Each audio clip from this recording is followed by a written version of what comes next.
My first instrument was the violin. I played at age 3, and I kind of wasn't a choice for me. It was what I had to do.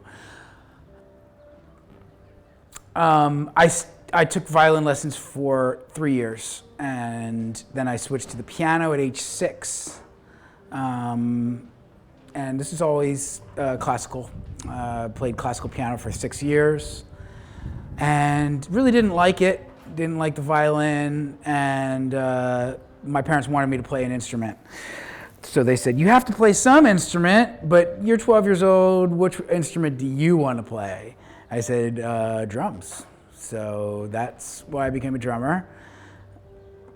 Went back to the piano years later, and I kind of did it more the way that I wanted to. But I felt too kind of constricted. No, I don't think it was the instruments. It was more of the approach at that point of the classical mentality, which was a very non-aural approach, I thought. And I was very much based in what I heard and, and playing what I heard. And that's where I was at. So the language of it.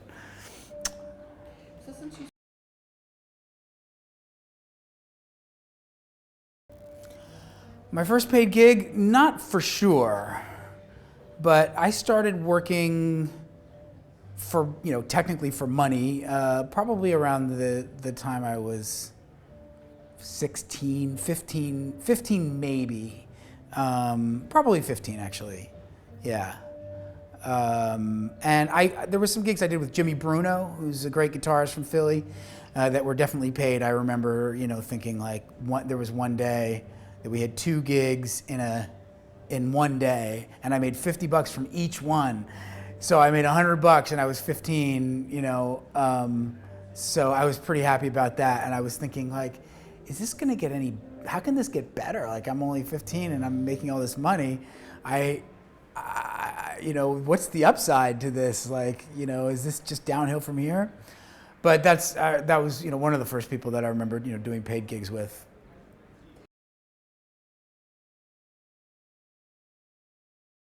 I never really decided that exactly. I think that was the direction that I was taken in because jazz was more open to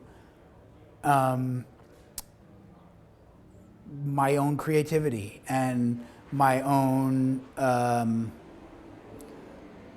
of like dictating changes in the music, doing things differently every time. Like, my artistic sensibility lend itself more in the jazz world than other worlds, I would say.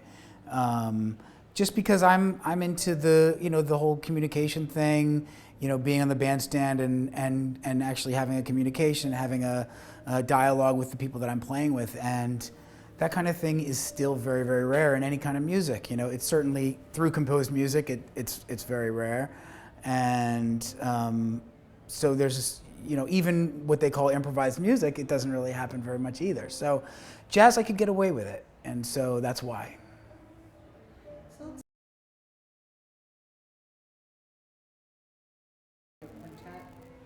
Well, for me, the creative process is kind of this like ongoing like pulse that's hitting me basically whenever, like all the time. And the hard thing for me is that is more reining it in than anything else. Like being able to remember my ideas. I'm having creative ideas that I feel like are very could be very valid. I mean, can really go somewhere special, and I have them all the time. But remembering them, writing them down, but not even that, but actually working on them, because creative idea is just a creative idea. It doesn't mean anything until you actually take it and you do something with it. So the ideas themselves, that's no problem. That's always there. It's always coming, going. Using structure to actually rein them in and do something with them. That's that's part of the creative process. It has to be.